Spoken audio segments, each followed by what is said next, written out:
Paul Joseph Watson has detailed reports on the latest Libya hoax that all of Gaddafi's sons have been captured and that Gaddafi would be captured within hours. They were saying that last night. The truth is, a bunch of Al-Qaeda forces led by U.S. and NATO commanders landed now 2.5 days ago off the coast in a nighttime landing and engaged in a special forces destabilization disinformation operation, basically blowing up buildings, setting fires, a classic operation. You see it fictionalized in something like Red Dawn, where disguised jumbo jets come in and the nose cones pop off, and special forces troops come out and seize control of the police stations and take control of the surrounding area. That only works in places where the population's disarmed or psychologically is weak and will lay down. And the fact that the American people aren't more upset over the fact that we're, quote, teamed up with Al-Qaeda, who knows? They could have, I guess, Al-Qaeda come here, and the American people would probably bow down to them if the government told them that they should. But the long and short of it is, they need a beachhead inside Tripoli as a pretext to now recognize it as the official government of Libya, and then have the official government, the Al-Qaeda operatives, put out the SOS and request foreign troops to occupy. That way they play this psychological game of, oh, if the foreign troops aren't occupying, we're asking you to come in. Oh, the United States was going to leave in 2004 and 2005 and 6 and 7 and 8 and 9 and 10 and 11. But every year the Iraqi puppet government says, no, stay longer. So see, we're not occupying. The puppet government says, oh, please stay. And so the Al-Qaeda government, sniping men, women, and children, blowing up buildings, can now be given the government of Libya's seized assets and are calling for British Special Forces troops and other NATO troops, along with U.S. troops, to openly come into the city and finish off Gaddafi. And so that's where this is headed. Now, if the rebels can get it done, the establishment wants that because they know there's a good chance that once the Western troops are openly running around, which has already been happening, that it's going to have a lot of Libyans go ahead and decide to stand up for their country. But there's special forces, Western special forces led attack teams trying to take over the Gaddafi compound because that's where the gold's at. I mean, they at least want to get their hands on those goodies, wherever Gaddafi may be. Muammar Gaddafi, 40 years ago, staged a coup against a British government-backed puppet dictator that operated as a royal house, a monarchy. Before that, the fascists had been in there under Mussolini. The first use of nerve gas against populations. The Libyans are just constantly being overrun and taken over, and they fought back each time, and they're sick of it. And so Gaddafi kicks out the British-installed puppet monarchy 40 years ago. He is a dictator, but he's a popular dictator overall and actually does give most of the oil wealth to the population. The population explodes. Cities rise out of the desert. Gaddafi gets framed a lot for terrorism that Iran carries out. Gaddafi, clearly not a good guy at the end of the day, but compared to the globalist, he is not in line with their overall world program. 7 years ago, he signs deals with Europe and the U.S. to let the big banks and big insurance companies and oil companies come in again and privatize things. He starts handing the economy over to the bankers because he knew that they were ready to militarily come in and take him out. They tried to assassinate him a bunch using Al-Qaeda. That came out in the BBC. So he said, okay, I'll just give you most of the country. Just let us keep some of the oil revenue for the population. And they said no.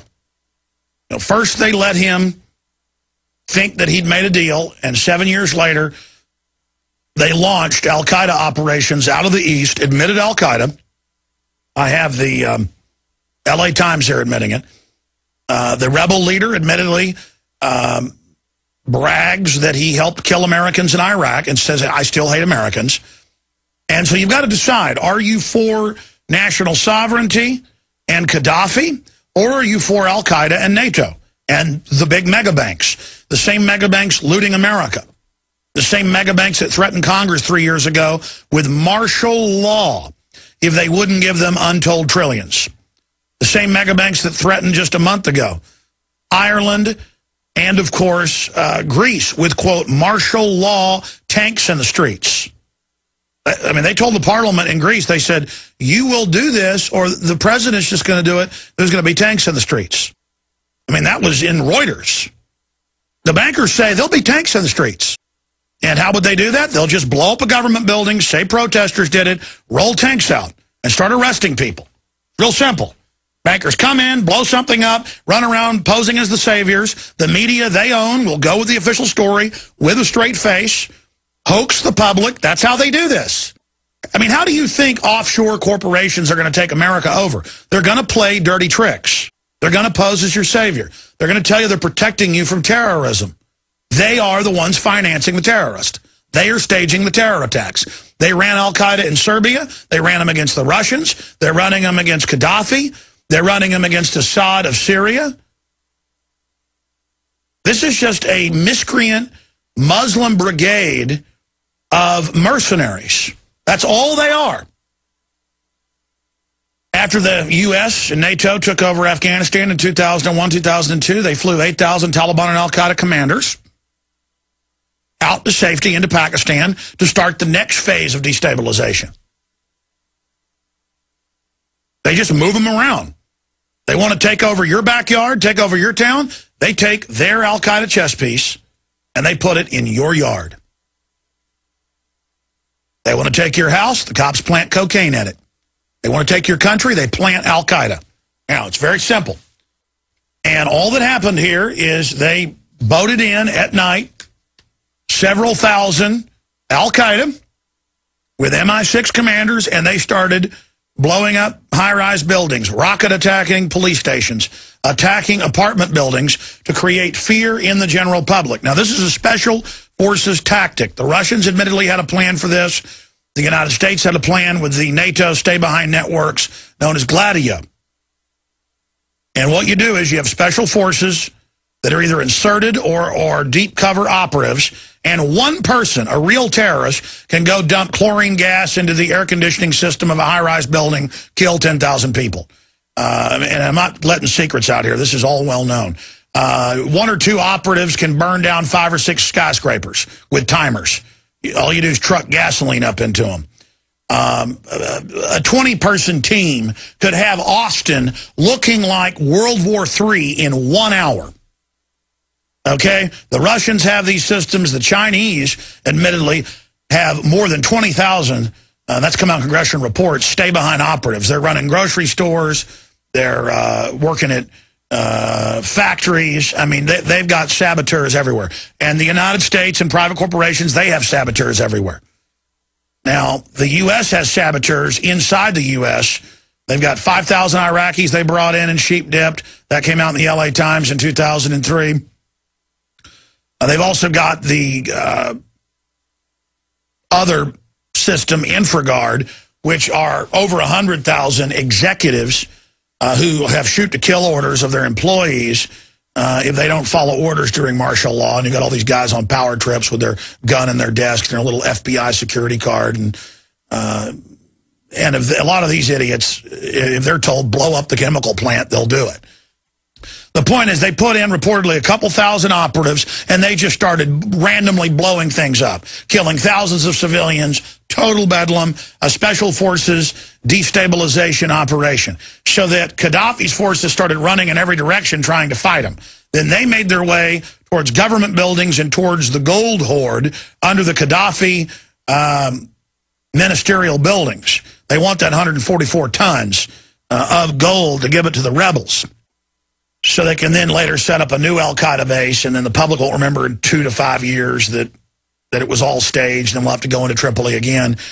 Again, they don't want an industrialized first world nation. So they want to get the civil war going and then have NATO sit back, just controlling Tripoli and some of the key ports and oil production facilities. We've heard at least 8 times that Gaddafi's been killed or captured, or his sons have, or that he fled the country. And Obama said this will not weeks.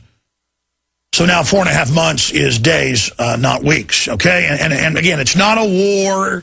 It's a kinetic action. They talk to you like you're complete and utter morons.